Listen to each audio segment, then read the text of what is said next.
నమస్కారం ఘంటారావానికి స్వాగతం. ముందుగా ప్రధాన అంశాలు. అమెరికా చైనా మధ్య ముదురుతున్న వాణిజ్య యుద్ధం. అగ్రదేశం ఉత్పత్తులపై 84% టారిఫ్ విధించిన డ్రాగన్.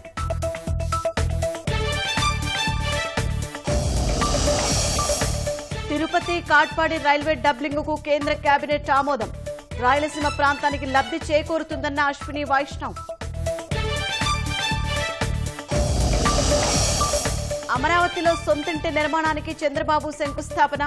సీఎం కుటుంబ సభ్యులకు పట్టు వస్త్రాలు ఇచ్చిన వెలగపూడి గ్రామస్తులు.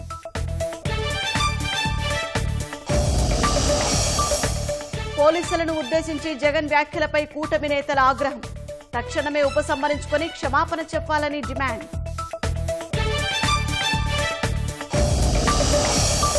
వైసీపీ నేత కాకాని గోవర్ధన్ రెడ్డికి హైకోర్టులో ఎదురుదెబ్బ. అక్రమ మైనింగ్ కేసులో రక్షణ కల్పించేందుకు నిరాకరణ.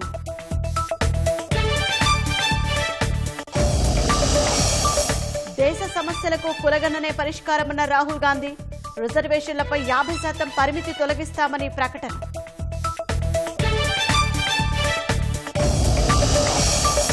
కీలక వడ్డీ రేట్లను 0.5% తగ్గించిన ఆర్బీఐ. వరుసగా రెండోసారి రుణగ్రహీతలకు ఊరట.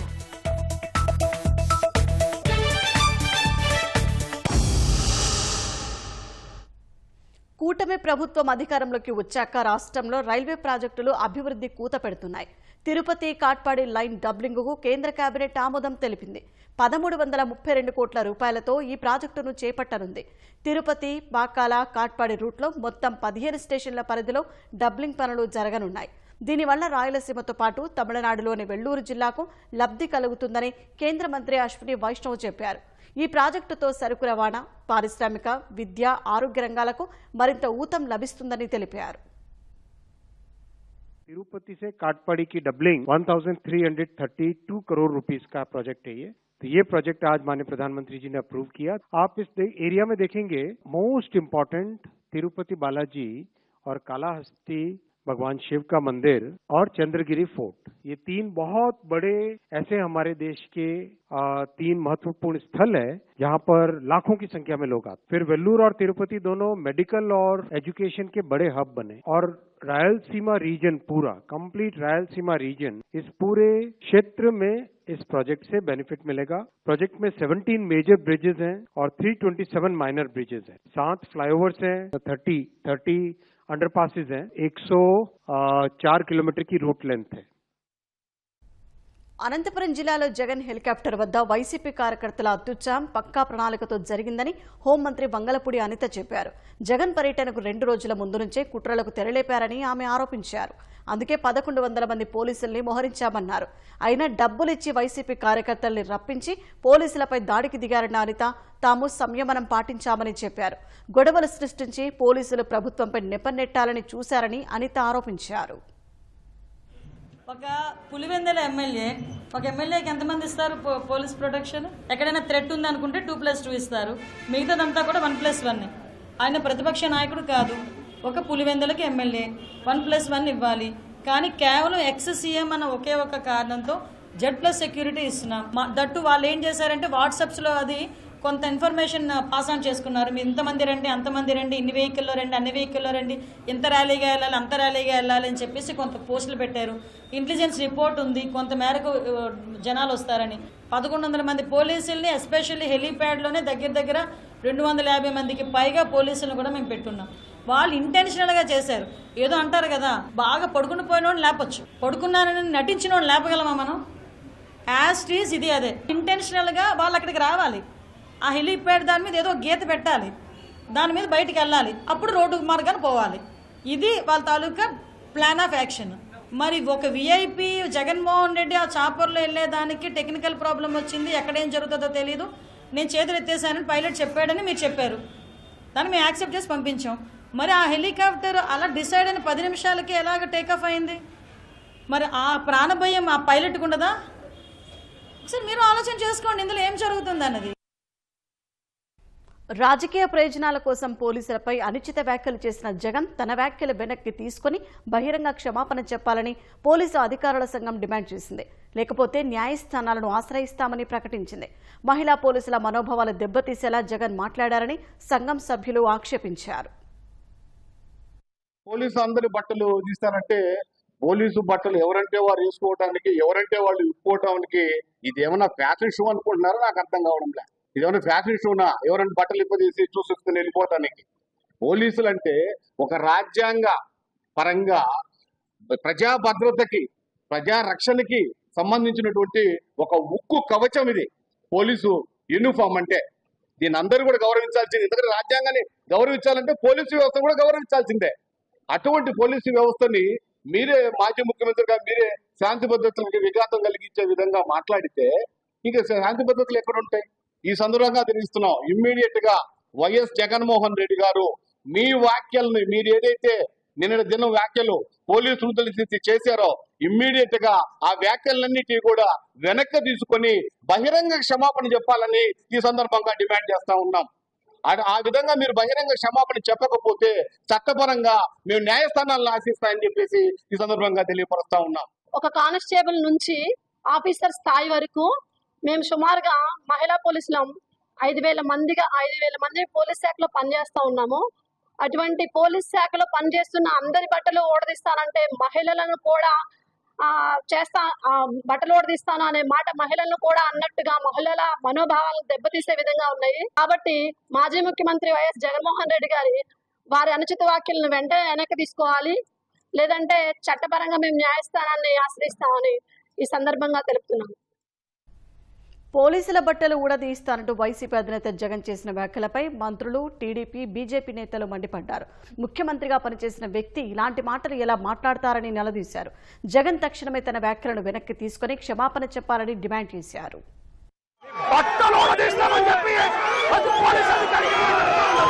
మీ యూనిఫామ్ తీయించి మీకు ఉద్యోగాలు లేకుండా చేస్తామని కూడా ఈ సందర్భంగా పోలీసుల్ని మీరు తప్పుపడుతున్నారు. అనంతపురం ఎస్పీ ఒక లేడీ, అనంతపురం డిఐజీ ఒక లేడీ, అక్కడ చాలా మంది లేడీ పోలీస్ కానిస్టేబుల్స్ ఉన్నారు, లేడీ ఎస్ఐస్ ఉన్నారు. అలాంటి వాళ్ళ గురించి బట్టలు ఊడదీస్తాం అలాగే ఇలాగా మాట్లాడుతూ ఉంటే సిగ్గనిపించట్లేదా? సంస్కారమేనా అది? 14-19లో కూడా మీరు పాదయాత్ర చేస్తున్నప్పుడు పోలీసులు మిమ్మల్ని కాపాడారు. 19-24 వరకు పోలీసులకు ఇష్టం లేకపోయినా, అధికారులకు ఇష్టం లేకపోయినా వాళ్ళ మీద కత్తి పెట్టి వాళ్ళతో కొన్ని పనులు చేయించారు. అప్పుడు పోలీసులు మీకు అసహ్యపడలేదు.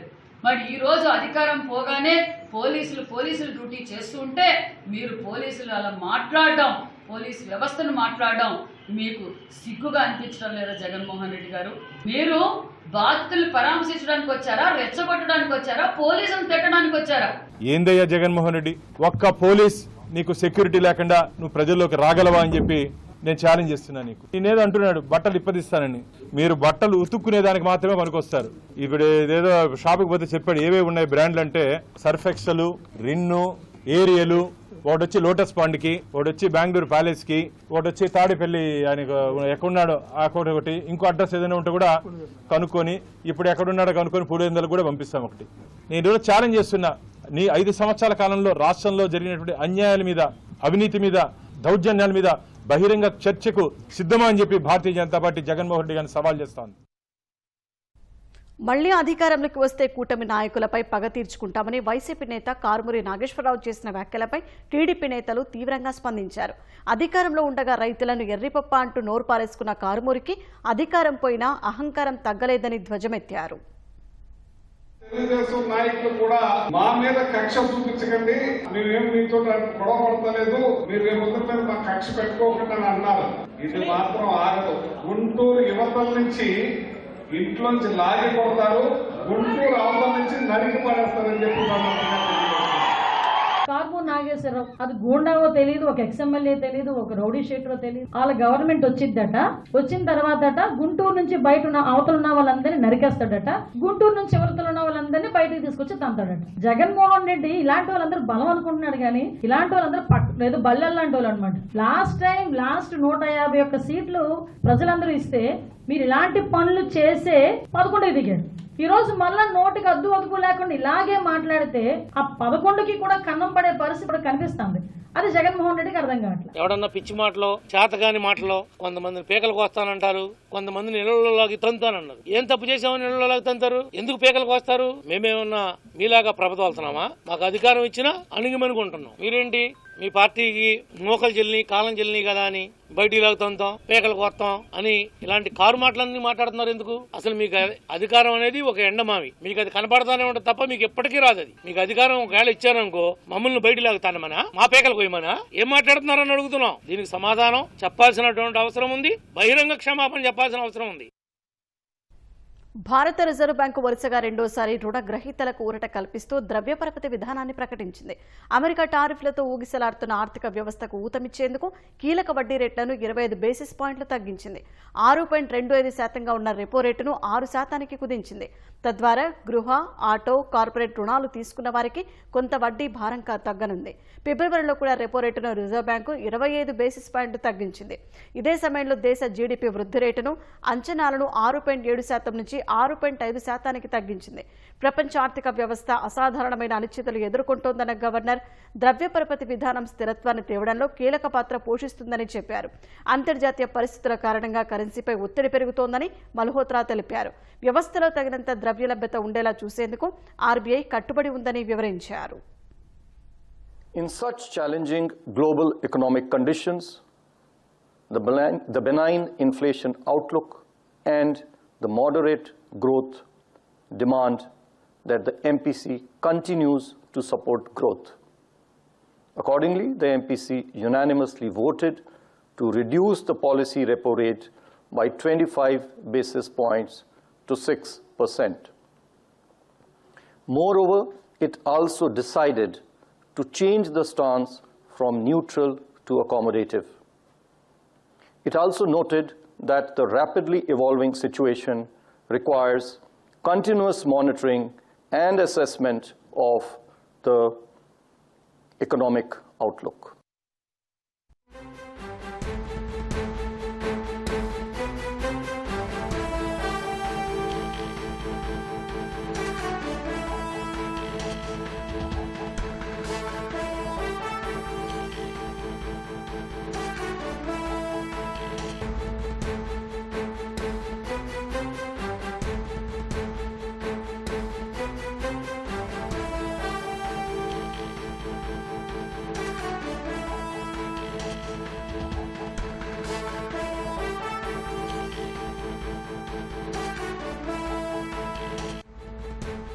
తాజాంశాన్ని చూస్తున్నాం. సీఎం చంద్రబాబు ఇంటిపై దాడి కేసులో వైసీపీ నేత జోగి రమేష్ కు సిఐడి కబురు పెట్టింది.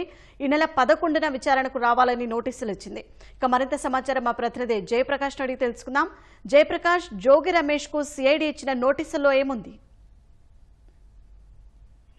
సిఐడి ఈ రోజు నోటీసులు జారీ చేసింది. మాజీ మంత్రి జోగి రమేష్ కు నోటీసులు జారీ చేస్తూ కేసులో ఆయన దగ్గర ఉన్నటువంటి ఆధారాలు తీసుకురావాలని నోటీసుల్లో పేర్కొంది. దీంతో పాటు ఈ నెల 11వ తేదీన విచారణకు హాజరు కావాలని విజయవాడ తాడిగడపలో ఉన్నటువంటి సిఐడి కార్యాలయానికి 10:30 గంటలకు హాజరు కావాలని పేర్కొంది.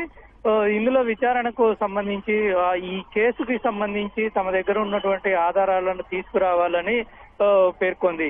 ప్రధానంగా చూసుకున్నట్లయితే ఈ కేసు మొదట తాడేపల్లి పోలీస్ స్టేషన్ లో నమోదైంది. అనంతరం కేసుని సిఐడికి బదిలీ చేస్తూ ఉత్తర్వులు ఇచ్చిన నేపథ్యంలో ప్రస్తుతం సిఐడి దాని గురించి విచారణ జరుపుతుంది.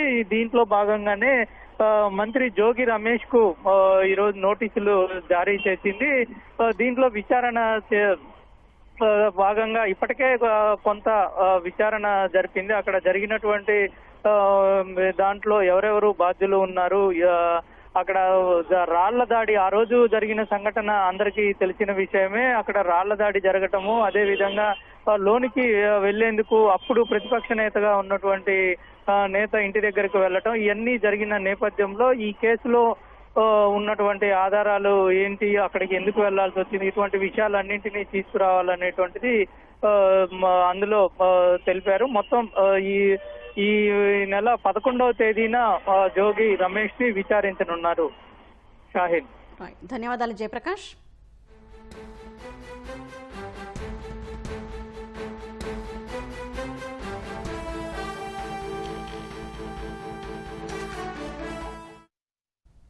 నెల్లూరు జిల్లాలో అక్రమ మైనింగ్ ద్వారా కోట్లు కొల్లగొట్టిన వైసీపీ నేత కాకాని గోవర్ధన్ రెడ్డికి హైకోర్టులో ఎదురుదెబ్బ తగిలింది. క్వార్జ్ తవ్వకాలపై పొదలకూరు పోలీస్ స్టేషన్లో నమోదైన కేసు కొట్టేసేందుకు హైకోర్టు నిరాకరించింది. పొదలకూరు పోలీసులు పెట్టిన కేసు కొట్టేయడంతో పాటు అరెస్టు విషయంలో తొందరపడకుండా పోలీసులను ఆదేశించాలని కాకాని పిటిషన్ వేశారు. ఈ పిటిషన్ను హైకోర్టు తోసిపుచ్చింది. స్థలం వివాదం విషయంలో వైసీపీ నేత వల్లభనేని వంశీ ముందస్తు బెయిల్ పిటిషన్ను విజయవాడ కోర్టు కొట్టివేసింది.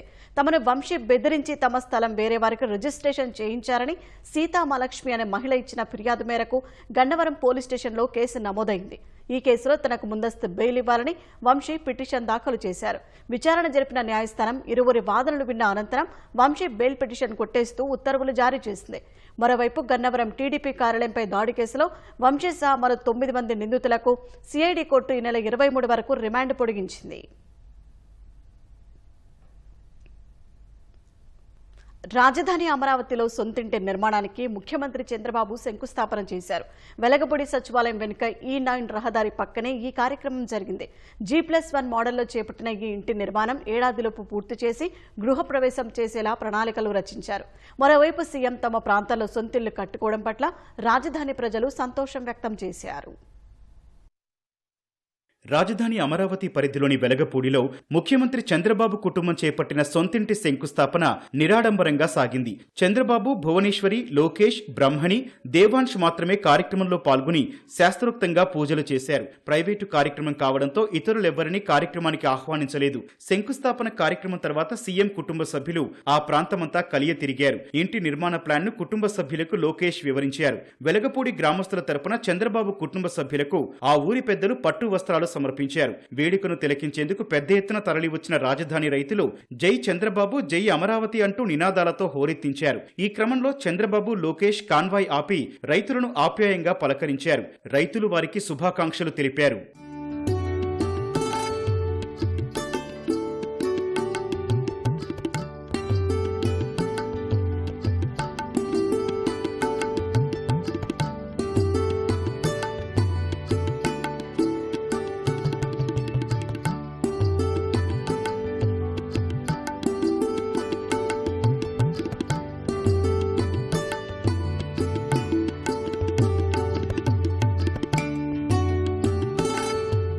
గతేడాది డిసెంబర్లో వెలగపూడి రెవెన్యూ పరిధిలోని 5 ఎకరాల స్థలాన్ని అదే గ్రామానికి చెందిన రైతు దగ్గర సీఎం కుటుంబ సభ్యులు కొనుగోలు చేశారు. ఇటీవలే ప్లాట్ రిజిస్ట్రేషన్ ప్రక్రియ కూడా పూర్తయింది. నిర్మాణ బాధ్యతను ఎస్ఆర్ఆర్ కన్స్ట్రక్షన్ కంపెనీకి అప్పగించారు. ఎక్కువ భాగం పచ్చదనం, మొక్కల కోసం వదిలేలా ఏర్పాటు చేశారు. హైకోర్టు, సచివాలయం మధ్య ఉన్న ఈ స్థలానికి 4 వైపులా రోడ్లున్నాయి. తూర్పున N10 రోడ్డు, ఉత్తరాన E6 రోడ్డు, పశ్చిమం, దక్షిణాన లేఅవుట్లోని అంతర్గత రోడ్లు ఉన్నాయి. దీని పక్కనే ఉన్న 1000 చదరపు గజాల ప్లాట్ను మల్కాపురం గ్రామానికి చెందిన రైతు నుంచి కొనుగోలు చేసినట్లు తెలుస్తోంది. ఇది ఈశాన్యంలో ఉండటంతో వాస్తు కోసం తీసుకున్నట్లు సమాచారం. దీనిని సెక్యూరిటీ పోస్టు, సందర్శకుల వాహనాలు నిలిపేందుకు వినియోగించనున్నారు.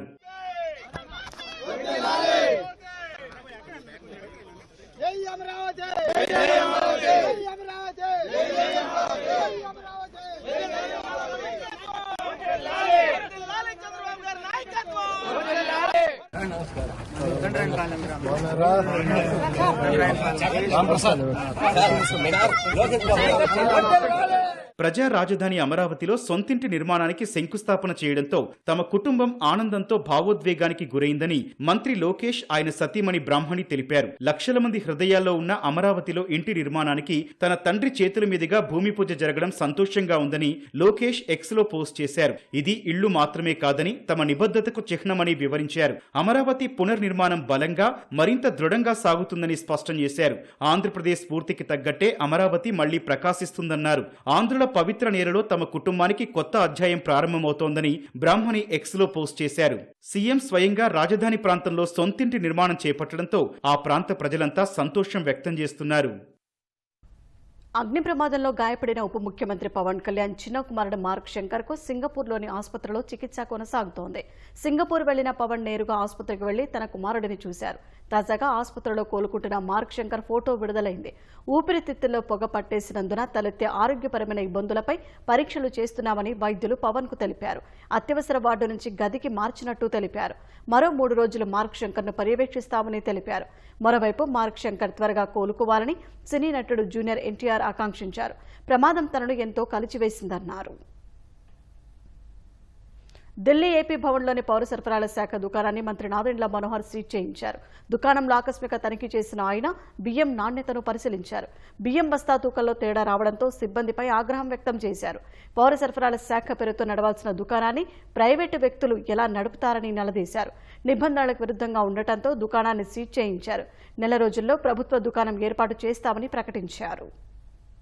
పౌర సరఫరాల శాఖకి ఒక ప్రత్యేకమైన అవుట్లెట్ ఏర్పాటు చేసుకునే వెసులుబాటు ఇక్కడున్న రెసిడెంట్ కమిషనర్ గారు కల్పించిన దాన్ని ఖచ్చితంగా వీళ్ళు డైవర్ట్ చేసి ప్రైవేట్ వ్యక్తుల ద్వారా ఇక్కడ నిర్వహిస్తున్నారనే సమాచారం చాలా స్పష్టంగా ఇప్పుడు ఆధారాలతో దొరికినాయి మాకు. గవర్నమెంట్ నుంచి మేము ఒక చక్కటి సర్వీస్ ప్రొవైడ్ చేయడానికి కోసం ఇక్కడున్న రెసిడెంట్ కమిషనర్ ఆంధ్రప్రదేశ్ భవన్ ఢిల్లీ మాకు ఒక అవకాశం కల్పించిన దాన్ని వీళ్ళు కేవలం ప్రస్తుతం అయితే బియ్యం ఒకటే నిలువ చూపిస్తున్నారు. స్టాక్ రిజిస్టర్ కూడా సరిగ్గా లేదు. వేయింగ్ మెషిన్ కూడా పనిచేయడం లేదు. 25 కిలోలు చూపిస్తోంది, 26 కిలోల బస్తా. అది చట్ట విరుద్ధం. ఖచ్చితంగా వీళ్ళపైన యాక్షన్ తీసుకోవాలి. ఇమీడియట్ గా ఈ షాప్ ని ముందు మూసివేసి మేమే రేపటి రోజున డైరెక్ట్ గా నడిపించే విధంగా మా వినియోగదారులందరికీ కూడా ఒక మంచి సర్వీస్ ప్రొవైడ్ చేసే విధంగా మేము కొన్ని చర్యలు తీసుకుంటాం. లైసెన్స్ షాప్ నిర్వహించే వ్యక్తి కోసం దాదాపు గత ప్రభుత్వ హయాంలో 10 లక్షల రూపాయలు ప్రభుత్వ డబ్బు ఖర్చు పెట్టి ఒక గోడౌన్ ప్రత్యేకంగా కట్టించారని చెప్పేసి న్యూస్ ఉంది. దాని మీద ఏమైనా మీరు రివ్యూ చేస్తారు? చెక్ చేద్దాం. డెఫినెట్ గా we'll thank you for the information. ఒకసారి చెక్ చేస్తాను. కమిషనర్ గారితో మాట్లాడి డెఫినెట్ గా we'll go deeper into it. Pastor Praveen మృతి కేసులో ఆధారాలన్నింటినీ వివిధ సంస్థలు అధ్యయనం చేస్తున్నాయని తూర్పుగోదావరి జిల్లా ఎస్పీ నరసింహకిషోర్ చెప్పారు. సోషల్ మీడియాలో ఇష్టారీతిలో పోస్టులు పెడితే కఠిన చర్యలు తప్పవని హెచ్చరించారు. It is investigation going on అండి. చాలా డీటెయిల్ చేస్తున్నాం. Takes time. ఎందుకంటే మనం కలెక్ట్ చేసినంత కూడా we send to different organisation. They will analyse, they will come and they will give reports. దాని మీద మళ్ళీ ఇంకో అందరు కోఆర్డినేటెడ్ గా ఇవ్వాలి. ఒకరికి ఇచ్చి మళ్ళీ స్పెషల్ రిపోర్ట్. అవన్నీ ఇప్పుడు ఎవరైనా తప్పుగా సోషల్ మీడియాలో మిస్గైడ్ చేస్తే మాత్రం వి విల్ బుక్ కేసెస్. అడ్డదిడ్డంగా మాట్లాడి అదేదో ప్లాట్ఫామ్ కింద అది వేరు, ఇది వేరు. విజయనగరం జిల్లా పరిషత్ సర్వసభ్య సమావేశంలో సభాధ్యక్షుడు మజ్జి శ్రీనివాసరావు, మంత్రి కొండపల్లి శ్రీనివాస్ మధ్య వాగ్వాదం జరిగింది. సుమారు 20 నిమిషాల పాటు మంత్రి, జెడ్పీ చైర్మన్ మధ్య వాగ్వాదం చోటు చేసుకుంది. గత ప్రభుత్వ హయాంలో పెద్ద ఎత్తున పింఛన్లు తొలగించారన్న మంత్రి వ్యాఖ్యలపై జెడ్పీ చైర్మన్ అభ్యంతరం తెలిపారు. మంత్రి కొండపల్లి శ్రీనివాస్ కూడా అంతే స్థాయిలో ఎదురుదాడి చేశారు. ఈ పరిస్థితుల్లో జిల్లా కలెక్టర్ కలగజేసుకుని ఇద్దరిని శాంతింపజేశారు.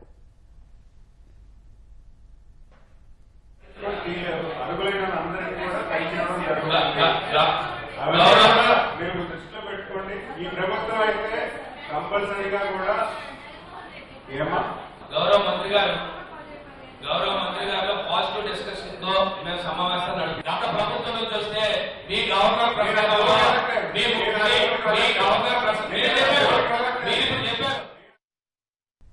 దేశ సమస్యలు తీర్చాలంటే దేశానికి ఎక్స్రే లాంటి కులగణన చేపట్టాలని లోక్సభలో ప్రతిపక్ష నేత రాహుల్ గాంధీ డిమాండ్ చేశారు.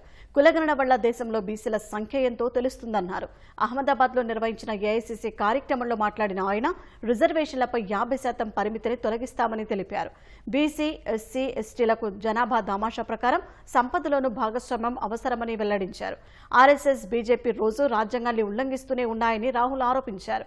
దేశంలో కులగణన చేపట్టాలని మోదీని కోరినప్పటికీ ఆయన తిరస్కరించారని రాహుల్ అన్నారు. तेलंगाना में हमने एक क्रांतिकारी कदम उठाया, जाति जनगणना।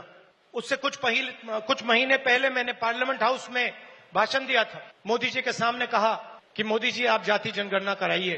देश को मालूम होना चाहिए इस देश में दलित कितने हैं, पिछड़ा वर्ग कितना है, अति पिछड़ा कितना है, अति दलित कितने हैं, आदिवासी कितने हैं, माइनॉरिटीज कितने हैं, गरीब जनरल कास्ट के कितने लोग हैं, किस देश में किसकी कितनी भागीदारी है। उस समय मैंने कहा था कि देश का एक्सरे होना चाहिए, पता लगाना चाहिए कि जो हमारे दलित, आदिवासी, पिछड़े वर्ग के लोग धूप में काम करते हैं, मजदूरी करते हैं, क्या सचमुच में ये देश उनकी इज्जत करता है? ये मेरे दिमाग में सवाल था। मोदी जी ने, आरएसएस ने साफ कह दिया हम जाति जनगणना नहीं करेंगे कि इस देश में दलितों को, आदिवासियों को, पिछड़ों को, गरीब जनरल कास्ट को, माइनॉरिटीज को कितनी भागीदारी मिलती है, हम छुपाना चाहते हैं। और वहां मैंने सामने बोल दिया कि आप छुपाइए जितना छुपाना है, लोकसभा में, राज्यसभा में हम कानून पास करेंगे, आपके बिल्कुल सामने कानून पास करेंगे, जाति जनगणना यहीं से निकालेंगे। అమెరికా చైనా మధ్య వాణిజ్య యుద్ధం అంతకంతకు ముదురుతోంది. చైనా వస్తువులపై ట్రంప్ 104% సుంకం విధించిన నేపథ్యంలో అమెరికా వస్తువులపై తాము 84% సుంకం విధిస్తున్నట్లు బీజింగ్ ప్రకటించింది. గురువారం నుంచి ఈ సుంకాలు అమల్లోకి వస్తాయని తెలిపింది. ఇటీవల చైనాపై అమెరికా ప్రతీకార సుంకాలు విధించడంతో ఆ దేశం నుంచి దిగుమతయ్యే వస్తువులపై 34% అదనపు సుంకం విధించాలని గత వారం చైనా కూడా నిర్ణయించింది. దీంతో భగ్గుమన్న ట్రంప్ ఏప్రిల్ 8లోగా చైనా తన నిర్ణయాన్ని ఉపసంహరించుకోవాలని హెచ్చరించారు. లేకుంటే అదనంగా మరో 50% ప్రతీకార సుంకం విధిస్తానన్నారు. ఇచ్చిన గడువులోగా చైనా స్పందించకపోవడంతో తాను చెప్పినట్లుగానే చేశారు. గతంలో విధించిన 54%కి అదనంగా 50% జోడించడంతో చైనా వస్తువులపై విధించిన సుంకాలు 104%కి చేరుకున్నాయి. మరోవైపు అమెరికా వస్తువులపై 34% అదనపు సుంకాలు విధిస్తామని ఇప్పటికే చెప్పిన చైనా మరో 50% జోడించి 84% పన్ను విధించనున్నట్టు ప్రకటించింది.